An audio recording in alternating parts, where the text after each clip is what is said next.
ವಾರ್ತೆಗೆ ಸ್ವಾಗತ. ವಾರ್ತೆಗಳನ್ನು ಹೇಳುತ್ತಿರುವವರು 8ನೇ ತರಗತಿಯ ದೀಪಿಕಾ.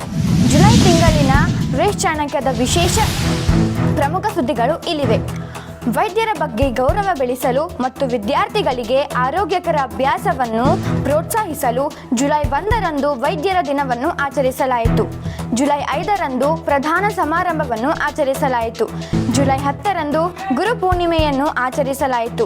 ಶೈಕ್ಷಣಿಕ ಕಾರ್ಯಕ್ರಮದ ಭಾಗವಾಗಿ 6ರಿಂದ 8ನೇ ತರಗತಿಯ ವಿದ್ಯಾರ್ಥಿಗಳು ನವೋದಯ ಅಂಗರಚನಾ ವಸ್ತು ಸಂಗ್ರಹಾಲಯಕ್ಕೆ, 7 ಮತ್ತು 8ನೇ ತರಗತಿಯ ವಿದ್ಯಾರ್ಥಿಗಳು ಪ್ರಮಾಣ ಕಾಲೇಜಿನ ರಸಾಯನಶಾಸ್ತ್ರ ಪ್ರಯೋಗಾಲಯಕ್ಕೆ ಭೇಟಿ ನೀಡಿದರು. 1 ಮತ್ತು 5ನೇ ತರಗತಿಯ ಮಕ್ಕಳಿಗೆ ಲಸಿಕೆ ನೀಡಲಾಯಿತು. ವಿಶ್ವ ಚೆಸ್ ದಿನದ ಅಂಗವಾಗಿ 2ರಿಂದ 8ನೇ ತರಗತಿಯ ವಿದ್ಯಾರ್ಥಿಗಳಿಗೆ ಚೆಸ್ ಸ್ಪರ್ಧೆಯನ್ನು ಆಯೋಜಿಸಲಾಯಿತು. ಅತಿಥಿ ಉಪನ್ಯಾಸದ ಭಾಗವಾಗಿ ಜುಲೈ 24 ಮತ್ತು 25ರಂದು ಕ್ರಮವಾಗಿ ಡಾಕ್ಟರ್ ಉಮಾನಿ ಮತ್ತು ಶ್ರೀ ಸ್ಯಾಮುಯೆಲ್ ಜಾನ್ ಅವರು 2 ವಿಭಿನ್ನ ವಿಷಯಗಳ ಬಗ್ಗೆ ವಿದ್ಯಾರ್ಥಿಗಳನ್ನು ಉದ್ದೇಶಿಸಿ ಮಾತನಾಡಿದರು. ಜುಲೈ 26ರಂದು ಪೂರ್ವ ಪ್ರಾಥಮಿಕ ವಿದ್ಯಾರ್ಥಿಗಳು ಪೂಜಾ ಸ್ಥಳಗಳಿಗೆ ಭೇಟಿ ನೀಡಿದರು. ಜುಲೈ 22ರಂದು ನವೋದಯ ದಂತ ಕಾಲೇಜಿನ ವೈದ್ಯರು ಪೂರ್ವ ಪ್ರಾಥಮಿಕ ಆವರಣದಲ್ಲಿ ದಂತ ತಪಾಸಣೆ ನಡೆಸಿದರು.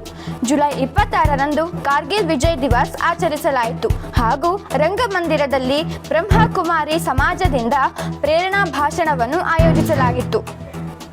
ವಿವರ: ಭಾರತದಲ್ಲಿ ಜುಲೈ 1ರಂದು ಆಚರಿಸಲಾಗುವ ರಾಷ್ಟ್ರೀಯ ವೈದ್ಯರ ದಿನವು ಸಮಾಜಕ್ಕೆ ವೈದ್ಯರ ಅಮೂಲ್ಯ ಕೊಡುಗೆಗಳನ್ನು ಗುರುತಿಸುವ ಮತ್ತು ಪ್ರಶಂಸಿಸುವ ದಿನವಾಗಿದೆ ಮತ್ತು ಇದು ಆರೋಗ್ಯ ರಕ್ಷಣೆ ಮತ್ತು ಸಾರ್ವಜನಿಕ ಯೋಗಕ್ಷೇಮವನ್ನು ಸುಧಾರಿಸುವಲ್ಲಿ ಅವರ ಸಮರ್ಪಣೆ, ತ್ಯಾಗ ಮತ್ತು ಅವಿಶ್ರಾಂತ ಪ್ರಯತ್ನಗಳನ್ನು ಗೌರವಿಸುತ್ತದೆ.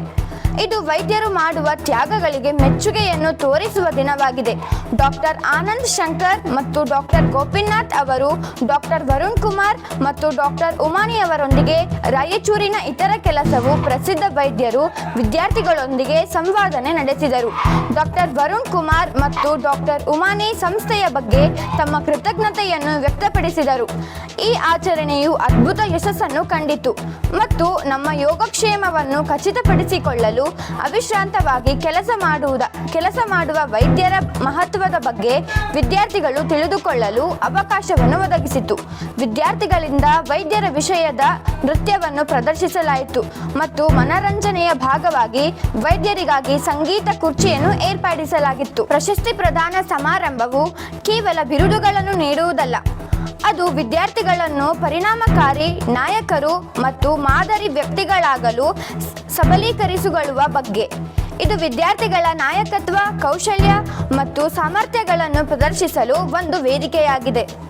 ಶಾಲಾ ಸಮುದಾಯದೊಳಗೆ ವಿದ್ಯಾರ್ಥಿಗಳಿಗೆ ನಾಯಕತ್ವದ ಪಾತ್ರಗಳು ಮತ್ತು ಜವಾಬ್ದಾರಿಗಳನ್ನು ಅಧಿಕೃತವಾಗಿ ವಹಿಸಿಕೊಡುವ ಔಪಚಾರಿಕ ಕಾರ್ಯಕ್ರಮವನ್ನು ಆಚರಿಸಲಾಯಿತು.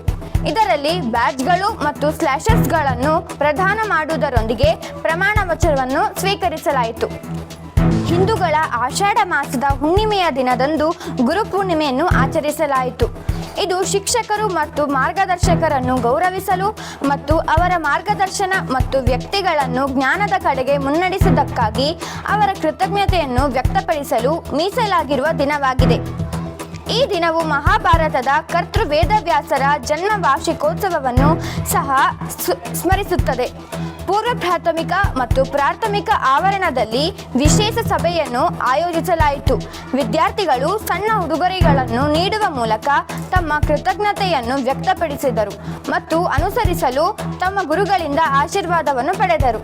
ರಸಾಯನಶಾಸ್ತ್ರ ಪ್ರಯೋಗಾಲಯಗಳು ಪ್ರಾಯೋಗಿಕ ಅನುಭವವನ್ನು ಒದಗಿಸುತ್ತವೆ ಮತ್ತು ಸೈದ್ಧಾಂತಿಕ ಪರಿಕಲ್ಪನೆಗಳನ್ನು ಬಲಪಡಿಸುತ್ತವೆ. ಪ್ರಾಯೋಗಿಕ ಅನ್ವಯಿಕೆಗಳು ವಿಮರ್ಶಾತ್ಮಕ ಚಿಂತನೆಯನ್ನು ಬೆಳೆಸುತ್ತವೆ ಮತ್ತು ವೈಜ್ಞಾನಿಕ ಕೌಶಲ್ಯಗಳನ್ನು ಅಭಿವೃದ್ಧಿಪಡಿಸುತ್ತವೆ. 7 ಮತ್ತು 8ನೇ ತರಗತಿಯ ವಿದ್ಯಾರ್ಥಿಗಳು ರಾಸಾಯನಿಕ ವಿದ್ಯಮಾನಗಳನ್ನು ನೇರವಾಗಿ ಗಮನಿಸಿ ಸಂವಹನ ನಡೆಸಿದರು. ರಸಾಯನಶಾಸ್ತ್ರ ಪ್ರಯೋಗಾಲಯವು ವಿದ್ಯಾರ್ಥಿಗಳಲ್ಲಿ ರಸಾಯನಶಾಸ್ತ್ರದಲ್ಲಿ ಆಸಕ್ತಿಯನ್ನು ಹುಟ್ಟುಹಾಕಿತು ಮತ್ತು ವಿಷಯವನ್ನು ಮತ್ತಷ್ಟು ಅನ್ವೇಷಿಸಲು ಅವರನ್ನು ಪ್ರೋತ್ಸಾಹಿಸಿತು. ಮಾನವ ದೇಹವು ಹೇಗೆ ಕಾರ್ಯನಿರ್ವಹಿಸುತ್ತದೆ ಎಂಬುದನ್ನು ಅರ್ಥಮಾಡಿಕೊಳ್ಳಲು ದೇಹದ ರಚನೆಯ ಅಧ್ಯಯನವು ಮೂಲಭೂತವಾಗಿದೆ. ನವೋದಯ ಅಂಗರಚನಾ ಅಂಗರಚನಾಶಾಸ್ತ್ರ ವಸ್ತು ಸಂಗ್ರಹಾಲಯಕ್ಕೆ ಭೇಟಿ ನೀಡುವುದರಿಂದ ವಿದ್ಯಾರ್ಥಿಗಳಿಗೆ ಸಂಕೀರ್ಣ ಅಂಗರಚನಾ ರಚನೆಯನ್ನು ದೃಶ್ಯೀಕರಿಸಲು ಅವಕಾಶ ಸಿಕ್ಕಿತು. ಸಂರಕ್ಷಿತ ಮಾದರಿಗಳು ಮತ್ತು ಅಂಗರಚನಾಶಾಸ್ತ್ರದ ಜ್ಞಾನದ ತಿಳುವಳಿಕೆ ಮತ್ತು ಧಾರಣವನ್ನು ಹೆಚ್ಚಿಸುತ್ತವು. ಮುಖ್ಯ ಇಲಾಖೆಯಿಂದ 1ನೇ ಮತ್ತು 5ನೇ ತರಗತಿಯ ವಿದ್ಯಾರ್ಥಿಗಳಿಗೆ ಡಿಪಿಟಿ ಮತ್ತು ಟಿಡಿ ಲಸಿಕೆಯನ್ನು ನೀಡಲಾಯಿತು. ಅಂತಾರಾಷ್ಟ್ರೀಯ ಚೆಸ್ ದಿನವನ್ನು ವಾರ್ಷಿಕವಾಗಿ ಜುಲೈ 20ರಂದು ಆಚರಿಸಲಾಗುತ್ತದೆ. ಅಂತಾರಾಷ್ಟ್ರೀಯ ಚೆಸ್ ಒಕ್ಕೂಟವು 1924ರಲ್ಲಿ ಸ್ಥಾಪನೆಯಾದ ದಿನ. 2ರಿಂದ 8ನೇ ತರಗತಿಯವರೆಗೆ ಶಾಲಾ ಆವರಣದಲ್ಲಿ ಚೆಸ್ ಸ್ಪರ್ಧೆಯನ್ನು ಆಯೋಜಿಸಲಾಗಿತ್ತು. ವಿಶೇಷವಾಗಿ ಹದಿಹರೆಯದ ಮಹಿಳೆಯರಿಗೆ ಮುಟ್ಟಿನ ಚಕ್ರವನ್ನು ಅರ್ಥ ಮಾಡಿಕೊಳ್ಳುವುದು ಮತ್ತು ನಿರ್ವಹಿಸುವುದು ಬಹಳ ಮುಖ್ಯ. ಹದಿಹರೆಯದ ಪಾತ್ರಗಳ ಕುರಿತು ಮುಕ್ತ ಚರ್ಚೆಯನ್ನು ಡಾಕ್ಟರ್ ಉಮಾನಿ ಪ್ರೋತ್ಸಾಹಿಸಿದರು ಮತ್ತು ವಿದ್ಯಾರ್ಥಿಗಳು ಪ್ರಶ್ನೆಗಳನ್ನು ಕೇಳಲು ಮತ್ತು ಬೆಂಬಲ ಪಡೆಯಲು ಸುರಕ್ಷಿತ ಸ್ಥಳವನ್ನು ಸೃಷ್ಟಿಸಿದರು. ವಿದ್ಯಾರ್ಥಿಗಳಿಗೆ ಜೀವನ ಕೌಶಲ್ಯಗಳನ್ನು ಕಲಿಯುವುದು ನಿಯಮಿತ ವಿಷಯಗಳನ್ನು ಕಲಿಯುವಷ್ಟೇ ಮುಖ್ಯ. ವಿದ್ಯಾರ್ಥಿಗಳು ದೈನಂದಿನ ಸವಾಲುಗಳನ್ನು ಎದುರಿಸುವುದು ಮತ್ತು ಶೈಕ್ಷಣಿಕ ಯಶಸ್ಸು ಮತ್ತು ವೈಯಕ್ತಿಕ ಬೆಳವಣಿಗೆಗೆ ವಿದ್ಯಾರ್ಥಿಗಳನ್ನು ಸಜ್ಜುಗೊಳಿಸುವುದು ಅತ್ಯಗತ್ಯ. ಶ್ರೀ ಸ್ಯಾಮುಯೆಲ್ ಜಾನ್ ಜೀವನದ ಕೌಶಲ್ಯಗಳ ಮಹತ್ವವನ್ನು ವಿವರಿಸಿದರು ಮತ್ತು ವಿದ್ಯಾರ್ಥಿಗಳಲ್ಲಿ ಸ್ವಯಂ ಜಾಗೃತ ಮೂಡಿಸಿದರು. ಪೂರ್ವ ಪ್ರಾಥಮಿಕ ವಿದ್ಯಾರ್ಥಿಗಳು ಕ್ಷೇತ್ರ ಪ್ರವಾಸದ ಭಾಗವಾಗಿ ವಿವಿಧ ಪೂಜಾ ಸ್ಥಳಗಳಿಗೆ ಭೇಟಿ ನೀಡಿದರು. ನವೋದಯ ದಂತ ಕಾಲೇಜಿನಿಂದ ಪೂರ್ವ ಪ್ರಾಥಮಿಕ ವಿದ್ಯಾರ್ಥಿಗಳಿಗೆ ದಂತ ತಪಾಸಣೆ ಮತ್ತು ಮೌಖಿಕ ನೈರ್ಮಲ್ಯ ಮತ್ತು ದಂತ ಆರೈಕೆ ಕುರಿತು ಜಾಗೃತಿ ಕಾರ್ಯಕ್ರಮವನ್ನು ಆಯೋಜಿಸಲಾಯಿತು. ಜುಲೈ 26ರಂದು ಶಾಲಾ ಆವರಣದಲ್ಲಿ ಕಾರ್ಗಿಲ್ ವಿಜಯ್ ದಿವಸ್ ಆಚರಿಸಲಾಯಿತು. ಕಾರ್ಯಕ್ರಮದಲ್ಲಿ ಶ್ರೀ KS ರಾವ್ ಮಾಜಿ ಹವಾಲ್ದಾರ್ ಅವರು ಭಾಗವಹಿಸಿ ಯುದ್ಧ ಭೂಮಿಯಲ್ಲಿನ ತಮ್ಮ ಅನುಭವಗಳನ್ನು ಹಂಚಿಕೊಂಡರು. ಮಕ್ಕಳು ದೇಶಭಕ್ತಿ ಮತ್ತು ಹೆಮ್ಮೆಯಿಂದ ತುಂಬಿದ ನೃತ್ಯ ಪ್ರದರ್ಶನ ಮೂಲಕ ಕಾರ್ಗಿಲ್ ದಿವಸ್ನ ಧೈರ್ಯಶಾಲಿ ಹೃದಯಗಳಿಗೆ ಹೃತ್ಪೂರ್ವಕ ಗೌರವ ಸಲ್ಲಿಸಿದರು. ಕುಮಾರಿ ಸಮಾಜವು ಸಮಗ್ರ ಬುದ್ಧಿಮತ್ತೆಯ ಮೂಲಕ ಪರಿಣಾಮಕಾರಿ ಬೋಧನೆ ಎಂಬ ವಿಷಯದ ಕುರಿತು ಡಾಕ್ಟರ್ ಇ ಸ್ವಾಮಿನಾಥನ್ ಅವರಿಂದ ಪ್ರೇರಣಾದಾಯಕ ಭಾಷಣವನ್ನು ಆಯೋಜಿಸಿತು. ಹೀಗೆ ರೇಸ್ ಚಾಣಕ್ಯ ವಾರ್ತೆ ಮುಕ್ತಾಯವಾಯಿತು. ವೀಕ್ಷಿಸಿದ್ದಕ್ಕಾಗಿ ಧನ್ಯವಾದಗಳು.